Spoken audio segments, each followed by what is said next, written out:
একটু একা হয়ে বসুন। দরজার ছিটকিনিটা ঠিক করে দিয়েছেন তো? আজ আমি যা বলতে চলেছি তা কেবল আপনার আর আমার মধ্যে গোপন থাক। এই কথাগুলো হয়তো আপনার মনে দাগ কেটে যাবে, যেমন আমার জীবনে কেটে গেছে। আপনি হয়তো ভাবছেন কেন আমি এই সব কথা বলতে রাজি হলাম। আসলে কিছু গল্প এমন হয় যা বুকের ভেতর চেপে রাখলে দম বন্ধ হয়ে আসে। মনে হয় যদি আরেকটু শান্তি পেতাম, যদি একটা উপায় খুঁজে পেতাম এই সব বোঝানোর। তাই আজ আপনাদের কাছেই আমার এই মনের ভার হালকা করার চেষ্টা। আমার নাম অনন্যা। আমার বাড়ি নদিয়া জেলায়, একটি ছোট মফস্বল শহরে। আমার স্বামী রঞ্জন ব্যবসা করেন। তিনি প্রায়ই বাইরে বাইরে থাকেন। মাসখানেক বাদে হয়তো একবার আসেন, আবার এক সপ্তাহের মধ্যে চলে যান। বিয়ের পরপর এই একাকিত্বটা খুব কষ্ট দিত। শ্বশুরবাড়িতে আমিই ছিলাম ছোট বউ। শাশুড়ি মা, ননদ আর আমার দেবর রাহুল, এই নিয়েই আমাদের সংসার। রাহুল তখন সবে কলেজে উঠেছে, ছটফটে এক প্রাণ। আমি যখন এই বাড়িতে প্রথম আসি তখন আমি ২১ বছরের তরুণী, আর রাহুল ১৭র কিশোর। সময়ের সাথে সাথে সম্পর্কগুলো অনেক পাল্টে যায়, তার রং বদলে যায়। কখনো গাঢ় হয়, কখনো আবার মিলিয়ে যায়। আমার ক্ষেত্রেও তাই হয়েছিল। প্রথম দিকে রাহুল ছিল আমার কাছে ঠিক ছোট ভাইয়ের মতো, হাসি খুশি, কৌতূহলী আর পড়াশোনায় বেশ ভালো। রঞ্জন যখন বাইরে থাকত তখন রাহুলই আমার সঙ্গ দিত। নতুন পরিবেশে মানিয়ে নিতে তার সাহায্য ছিল অপরিহার্য।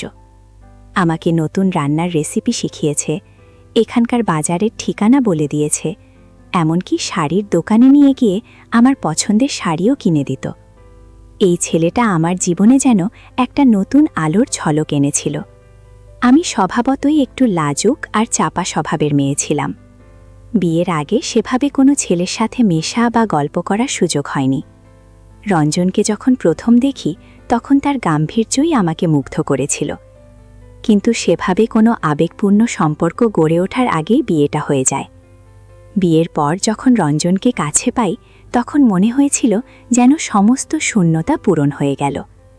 কিন্তু তার কাজের জন্য ঘন ঘন অনুপস্থিতি আমার সেই সুপ্ত আবেগকে আবার জাগিয়ে তুলছিল।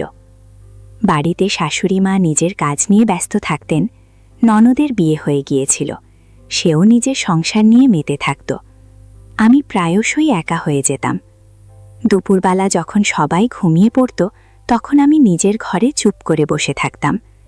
এক ফোঁটা শান্তি খুঁজতে গিয়ে আবিষ্কার করতাম এক গভীর শূন্যতা। আর ঠিক তখনই আমার জীবনে রাহুলের উপস্থিতি আরও প্রকট হতে শুরু করল। রাহুল তখন কলেজ শেষ করে ইউনিভার্সিটিতে ভর্তি হয়েছে। ওর মধ্যে একটা পরিবর্তন আমার চোখে পড়ল। ছেলেটা আরও পরিণত হয়ে উঠছিল। ওর চেহারায় একটা পুরুষালী ভাব আসতে শুরু করেছিল। ওর তীক্ষ্ণ চোখগুলো যেন আমার ভেতরের সব অনুভূতিগুলো পড়তে পারত। আগে যেখানে ও আমাকে দিদি বলে ডাকত, এখন সেখানে কেমন যেন একটা কুণ্ঠা লক্ষ্য করতাম। কথা বলার সময় ওর কণ্ঠস্বরে একটা চাপা উত্তেজনা অনুভব করতাম, যা আমার কানে পৌঁছাত। সেদিন ছিল ভরা বর্ষার দুপুর। বাইরে মুষলধারে বৃষ্টি পড়ছিল। বিদ্যুৎ ছিল না, আর সারা বাড়ি অন্ধকারাচ্ছন্ন। শাশুড়ি মা তার ঘরে ঘুমিয়েছিলেন। আমি বারান্দায় বসে বই পড়ছিলাম, কিন্তু অন্ধকারের জন্য অক্ষরগুলো ঝাপসা লাগছিল। হঠাৎ রাহুল ঘরে ঢুকল।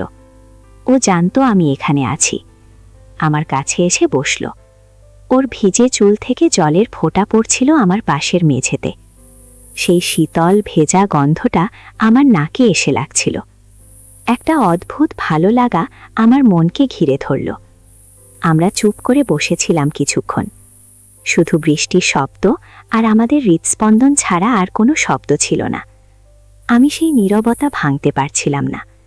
আমার চোখে তখন শুধু ওর মুখ, ওর গাঢ় চোখ জোড়া, পাতলা ঠোঁট আর সেই ভিজে চুলের সৌন্দর্য আমাকে যেন সম্মোহিত করে রেখেছিল। ভাবি, ভয় পাচ্ছেন? রাহুল নরম স্বরে জিজ্ঞেস করল। আমি মাথা নাড়লাম। না। কেন? না, এমনি, অন্ধকার বলে। আপনার কেমন লাগছে? আমার ঠিকই লাগছে। আমার গলা কাঁপছিল। রাহুল আমার দিকে পাকালো। ওর দৃষ্টিতে এমন কিছু ছিল যা আমাকে অস্থির করে তুলেছিল। ও ধীরে ধীরে আমার দিকে আরও ঝুঁকে এলো। আমি নিঃশ্বাস বন্ধ করে ওর দিকে তাকিয়ে রইলাম। ওর উষ্ণ নিঃশ্বাস আমার মুখে এসে লাগছিল। সেই মুহূর্তে আমার মনে হচ্ছিল যেন গোটা পৃথিবীটা থমকে গেছে। শুধু আমি আর রাহুল, এই অন্ধকার ঘর আর এই বৃষ্টির শব্দ। আমরা আরও কাছে এলাম। আমাদের হাত যেন অজান্তেই একে অপরের দিকে এগিয়ে যাচ্ছিল। আমি নিজেকে আটকাতে পারছিলাম না। আমার শরীর, মন সব যেন ওর দিকে ঝুঁকে পড়েছিল। আমার মনে হচ্ছিল এই স্পর্শের জন্য আমি কতদিন ধরে অপেক্ষা করছিলাম। কতদিন ধরে এই একাকিত্ব আমাকে কুড়ে কুড়ে খাচ্ছিল। রঞ্জনকে ভালোবাসতাম ঠিকই, কিন্তু তার অনুপস্থিতি আমাকে এমন এক শূন্যতার দিকে ঠেলে দিচ্ছিল যেখানে রাহুলের স্পর্শ যেন এক নতুন অক্সিজেনের মতো কাজ করছিল। ও আমার হাতটা ধরল। ওর হাতের উষ্ণতা আমার সারা শরীরে ছড়িয়ে পড়ল। বিদ্যুতের শিহরণ খেলে গেল আমার শিরদাঁড়ায়। আমি চোখ বন্ধ করে ফেললাম। আমার মনে হচ্ছিল যেন আমার সমস্ত সত্তা ওর হাতের মুঠোর মধ্যে চলে এসেছে। ও আমার হাতটা ধরে ওর গালে রাখল। ওর নরম মসৃণ ত্বক আমার আঙুলের নিচে অনুভব করে আমার শরীর কাঁপছিল। আমি নিজেকে সামলাতে পারছিলাম না। এই নিষিদ্ধ আকর্ষণ আমার মনকে যেন আরও বেশি করে গ্রাস করছিল। আমি অনুভব করছিলাম আমার সমস্ত শক্তি যেন ক্রমশ হারিয়ে যাচ্ছে। রাহুল ধীরে ধীরে আমার কাঁধে হাত রাখল। ওর স্পর্শে আমার শাড়ির আঁচল সরে গেল। আমার শরীর থেকে যেন আগুন ঝরে পড়ছিল। আমি লজ্জিত হচ্ছিলাম, আবার সেই একই সাথে এক অনির্বচনীয় সুখ অনুভব করছিলাম।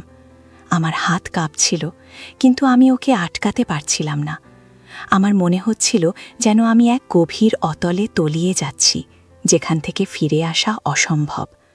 আমি শুধু চেয়েছিলাম এই মুহূর্তটা যেন অনন্তকাল ধরে চলুক। হঠাৎ ওর ঠোঁট আমার কপালে এসে পড়ল। আমার শরীর যেন অসাড় হয়ে গিয়েছিল। সেই প্রথম স্পর্শ, যা আমার জীবনকে সম্পূর্ণভাবে পাল্টে দিয়েছিল। আমি জানতাম এটা ভুল। আমি বিবাহিত, আমি রঞ্জনের স্ত্রী। কিন্তু সেই মুহূর্তে আমার সমস্ত বিচার বুদ্ধি যেন লোপ পেয়েছিল। শুধু রাহুল আর আমি। আমাদের মধ্যেকার এই গোপন আকর্ষণই তখন সত্যি বলে মনে হচ্ছিল। বৃষ্টি থামার পর বিদ্যুৎ ফিরে এলো। চারদিক আবার আলোকিত হয়ে গেল। আমরা একে অপরের থেকে দূরে সরে গেলাম, কিন্তু আমাদের মনে আর শরীরে সেই মুহূর্তের রেশ রয়ে গিয়েছিল। আমার বুক ধরফর করছিল। আমি লজ্জায় রাঙা হয়ে গিয়েছিলাম, কিন্তু আমার মনের গভীরে এক অদ্ভুত শান্তি অনুভব করছিলাম। সেই দিন থেকেই রাহুল আর আমার সম্পর্কটা পাল্টে গেল। আমাদের চোখের ভাষা পাল্টে গেল। আমাদের স্পর্শে এক নতুন মাত্রা যোগ হলো। আমার শাশুড়ি মা তখন বয়স্ক হচ্ছিলেন। শারীরিক কষ্ট ছিল তার। বাড়ির অনেক কাজই তখন আমার হাতে এসে পড়ছিল। রাহুলও তখন ইউনিভার্সিটি থেকে ফিরে টুকটাক সাহায্য করত। বাজার থেকে সওদা আনা, বিল মেটানো, ইলেকট্রিকের কিছু সমস্যা হলে ঠিক করানো, এই সব কাজ ও হাসি মুখেই করত। আর এই সুযোগেই আমাদের মধ্যে এক গোপন নৈকট্য তৈরি হতে লাগল। রঞ্জন তখনও বাইরে বাইরে থাকত। ওর ব্যবসার চাপ বাড়ছিল, তাই বাড়িতে আসার সময় আরও কমে যাচ্ছিল।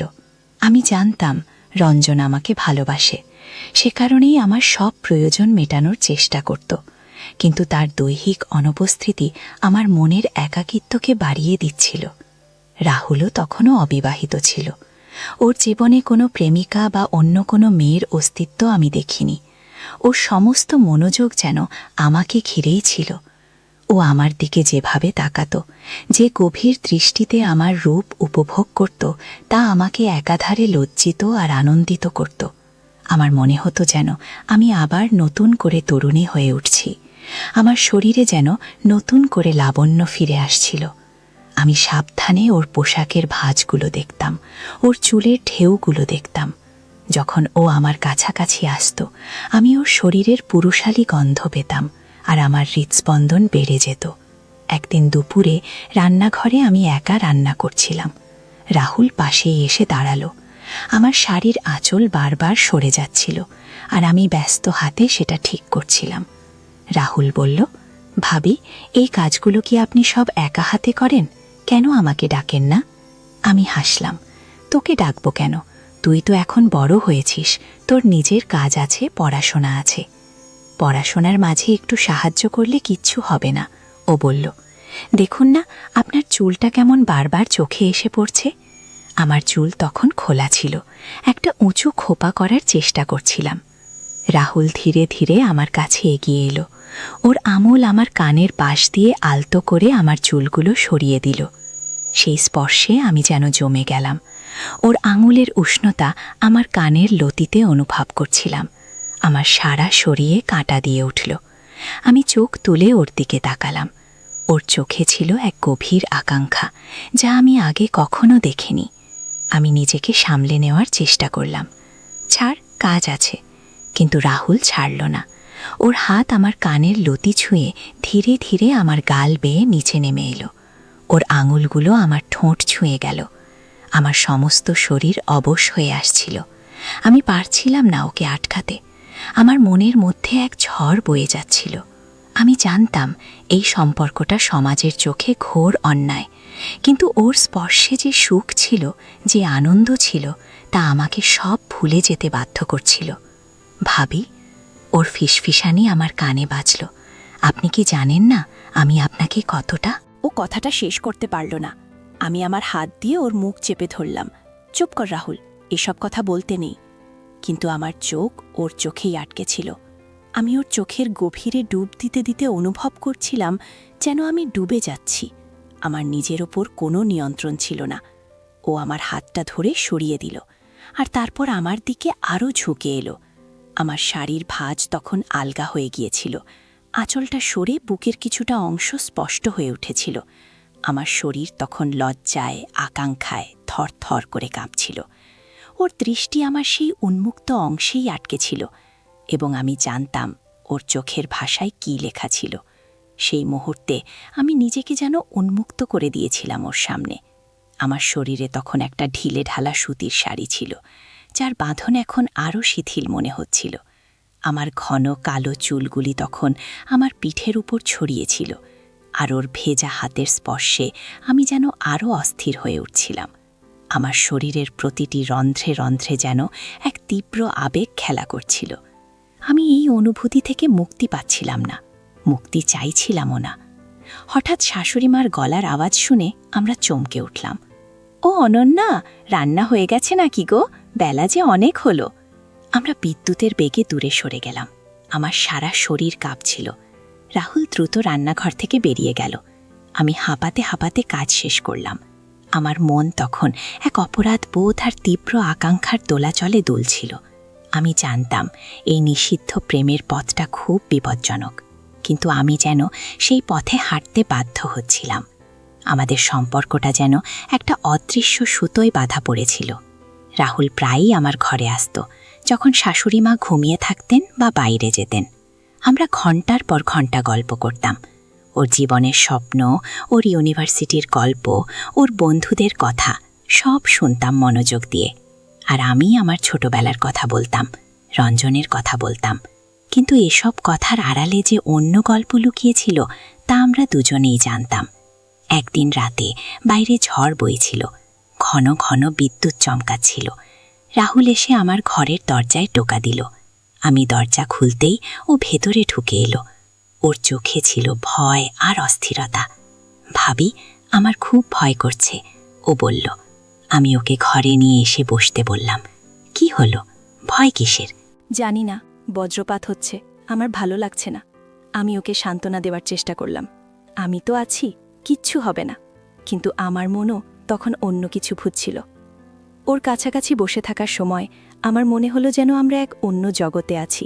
এই ঘর, এই রাত, আর আমরা দুজন। সময়ের সাথে সাথে আমাদের কথা বলার ধরন পাল্টে গিয়েছিল। আমাদের হাসিগুলো যেন আরও গভীর, আরও চাপা হয়ে গিয়েছিল। আমার প্রতিটি নড়াচড়া ও তীক্ষ্ণ দৃষ্টিতে দেখত, আর আমিও যেন ওর প্রতিটি ইশারায় নিজেকে বিলিয়ে দিতে চাইতাম। একবার আমি আলমারি থেকে কিছু জিনিস নামাচ্ছিলাম। উঁচু আলমারির তাকে হাত পৌঁছচ্ছিল না। রাহুল পাশে দাঁড়িয়েছিল। আমি নামিয়ে দিচ্ছি ভাবি। ও আমার পেছন থেকে এসে দাঁড়ালো। ওর উষ্ণ শরীর আমার পিঠের সাথে লেগে যাচ্ছিল। ওর হাত আলতো করে আমার কোমরে রাখল, যাতে আমি পড়ে না যাই। ওর নিঃশ্বাস আমার ঘাড়ে এসে লাগছিল। সেই মুহূর্তে আমার সারা শরীরে যেন আগুন ধরে গিয়েছিল। আমি চোখ বন্ধ করে ফেললাম। আমার মনে হলো যেন আমি আর আমার শরীর আমার নিয়ন্ত্রণে নেই। ও আলতো করে আমার চুলে মুখ ডুবিয়ে দিল। ওর ভেজা চুলের গন্ধের সাথে মিশে গিয়েছিল ওর নিজস্ব পুরুষালী ঘ্রাণ, যা আমাকে পাগল করে দিচ্ছিল। আমি ওর হাতটা আমার কোমরে আরও শক্ত করে ধরে রাখলাম। আমি জানতাম এই ভুলটা আমাকে সারা জীবন বয়ে বেড়াতে হবে, কিন্তু এই মুহূর্তে আমি কোনো কিছুর তোয়াক্কা করছিলাম না। আমাদের এই গোপন অভিসার চলতেই থাকল। রাতের পর রাত, দুপুরের পর দুপুর। আমরা একে অপরের মধ্যে যেন এক নতুন আশ্রয় খুঁজে পেয়েছিলাম। রঞ্জন যখন আসত তখন আমি নিজেকে খুব অপরাধী মনে করতাম। ওর চোখের দিকে তাকিয়ে আমি কথা বলতে পারতাম না। আমার মনে হতো রঞ্জন যেন আমাদের গোপন সম্পর্কের কথা জেনে গেছে। কিন্তু রঞ্জন বরাবরই নিজের ব্যবসা নিয়ে ব্যস্ত থাকত, আর হয়তো আমার এই পরিবর্তনগুলো ওর চোখ এড়াত। আমার নিজের মনেও একটা দ্বন্দ্ব তৈরি হয়েছিল। আমি রঞ্জনকে ভালোবাসতাম, ওর প্রতি আমার দায়িত্ব ছিল। কিন্তু রাহুলের প্রতি আমার যে আকর্ষণ ছিল তা ছিল সম্পূর্ণ ভিন্ন। রাহুল আমাকে এমন এক অনুভূতি দিত যা আমি রঞ্জনের কাছে কখনো পাইনি।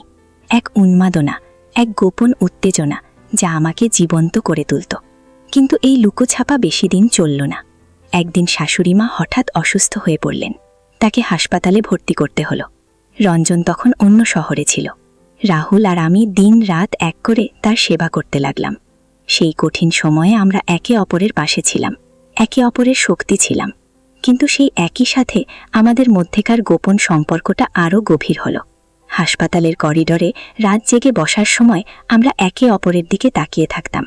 আমাদের চোখে ছিল এক চাপা যন্ত্রণা, এক লুকানো ভালোবাসা। হাসপাতাল থেকে ফেরার পর শাশুড়িমা সম্পূর্ণ সুস্থ হতে পারেননি। তিনি প্রায়শই বিছানায় থাকতেন। এই সময়ে আমার আর রাহুলের মধ্যে বোঝাপড়া আরও বাড়ল। কিন্তু এই বোঝাপড়াটা সমাজের চোখে ঠিক ছিল না। একদিন দুপুরে আমি শাশুড়িমার ঘরে ওনাকে ঔষধ খাওয়াচ্ছিলাম। রাহুল ঘরে ঢুকল। আমাদের দুজনের চোখাচোখি হতেই ও এক অন্যরকম দৃষ্টিতে তাকালো। শাশুড়িমা তখন ঘুমিয়ে পড়লেন। রাহুল নিঃশব্দে আমার কাছে এলো, আমার হাতের উপর ওর হাতটা রাখল। ভাবি, আপনি এত কষ্ট করছেন। ওর কণ্ঠস্বর ছিল খুবই নরম। আমি ওর দিকে তাকালাম। আমার চোখে তখন জল ছিল। এই কঠিন সময়ে ওর উপস্থিতি আমার জন্য এক বিরাট অবলম্বন ছিল। আমি নিজের অজান্তেই ওর দিকে ঝুঁকে পড়লাম। ও আমাকে আলতো করে জড়িয়ে ধরল। সেই আলিঙ্গনে ছিল গভীর ভালোবাসা, আশ্রয় আর এক তীব্র গোপন আকাঙ্ক্ষা। হঠাৎ পাশের ঘর থেকে একটা শব্দ হলো। আমরা দ্রুত সরে গেলাম। আমার বুক ধড়ফড় করছিল। সেদিন রাতে আমি ঘুমোতে পারলাম না। আমার মনে হচ্ছিল এই সম্পর্কটা হয়তো আর গোপন থাকবে না। এই ভুলটা আমাকে ভবিষ্যতে অনেক বড় বিপদের মুখে ঠেলে দেবে। আমার মনের মধ্যে এক নতুন ভয় বাসা বাঁধতে শুরু করল। আমি পরদিন সকালে রাহুলের সাথে কথা বলতে চাইলাম। রাহুল, আমার মনে হয় আমাদের এই সম্পর্কটা ঠিক হচ্ছে না। রাহুল আমার দিকে তাকিয়ে রইল। ওর চোখে ছিল এক গভীর বিষাদ। কেন ভাবি, আপনি কি আমাকে ভালোবাসেন না? আমার চোখে জল চলে এলো। আমি তোকে ভালোবাসি রাহুল, কিন্তু এটা অন্যরকম ভালোবাসা। এটা ঠিক নয়। আমি রঞ্জনের স্ত্রী, কিন্তু রঞ্জন তো আপনার পাশে নেই। ও তো আপনাকে বোঝে না। ওর কথাগুলো আমার বুকে বিঁধছিল। তবুও রাহুল, আমাদের একটা সীমা আছে। এই সীমাটা পেরোলে আর ফিরে আসার পথ থাকবে না। রাহুল আমার হাতটা ধরল। আমি জানি না ভাবি, আমি শুধু জানি আমি আপনাকে ছাড়া থাকতে পারবো না। ওর কথা শুনে আমার মনে হলো আমি যেন এক গভীর খাদে পড়ে যাচ্ছি। আমার মন আর মস্তিষ্ক দুটি ভিন্ন কথা বলছিল। আমি জানতাম এই সম্পর্কটা আমাকে ধ্বংসের দিকে নিয়ে যাবে, কিন্তু ওর প্রতি আমার আকর্ষণ আমাকে কোনোভাবেই মুক্তি দিচ্ছিল না। এর কিছুদিন পর রঞ্জন বাড়ি ফিরে এলো। তার ব্যবসায় বেশ লোকসান হয়েছিল, আর সে খুব হতাশ ছিল। আমি ওকে সান্ত্বনা দেওয়ার চেষ্টা করছিলাম, ওর পাশে বসে ওর দুঃখ ভাগ করে নেওয়ার চেষ্টা করছিলাম। কিন্তু আমার মন তখনও রাহুলের কাছেই ছিল। যখন রঞ্জন আমাকে স্পর্শ করত, আমার মনে হতো যেন আমি প্রতারণা করছি। আমার ভেতরের এই অপরাধ বোধ আমাকে কুঁড়ে খাচ্ছিল। রঞ্জন যখন হতাশাগ্রস্ত, তখন রাহুল ওকে সাহস যোগাচ্ছিল, ব্যবসার নতুন কিছু আইডিয়া দিচ্ছিল। যা রঞ্জনকে কিছুটা হলেও আশার আরও দেখাচ্ছিল। রাহুলের এই পরিণত রূপ দেখে রঞ্জন খুব খুশি হয়েছিল। আমার ছোট ভাইটা অনেক বড় হয়ে গেছে রে অনন্যা, ওকে দেখে আমার গর্ব হয়। রঞ্জনের এই কথাগুলো শুনে আমার মন আরও ভারাক্রান্ত হয়ে উঠল। আমি রাহুলের দিকে তাকালাম।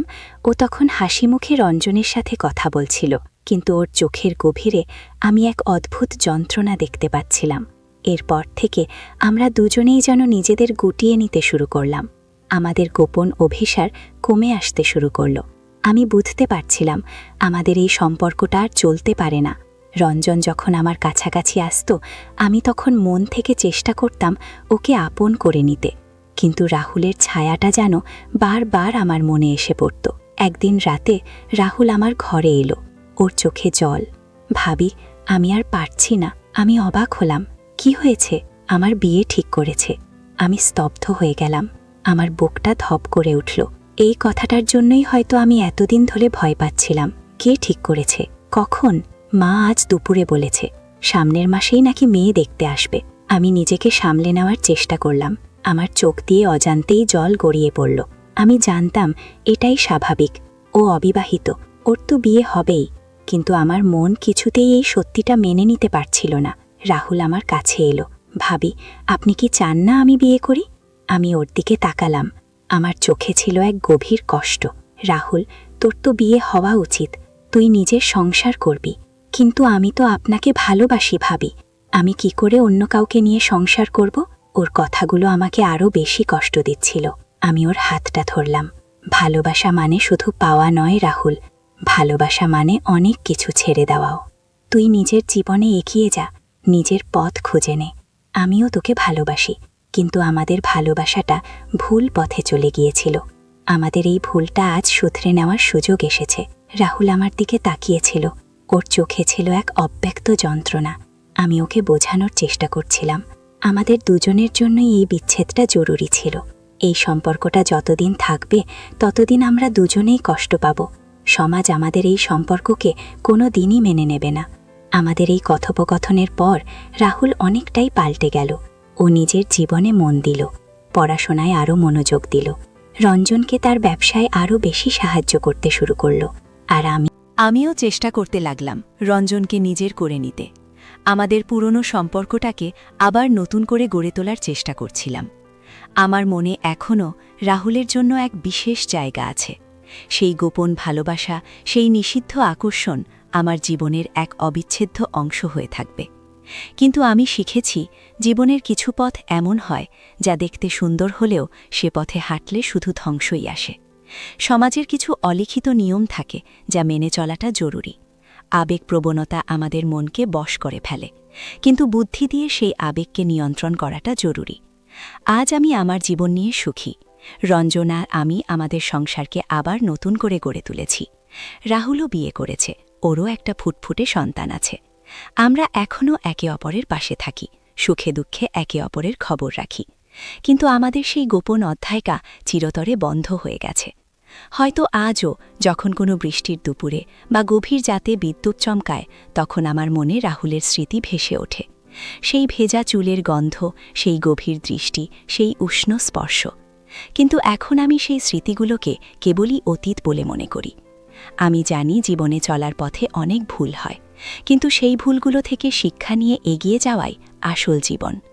আমাদের এই গল্পটা হয়তো অনেকের কাছেই অবাক লাগতে পারে, কিন্তু আমি চাই আপনারা এই গল্পটা থেকে কিছু শিখুন।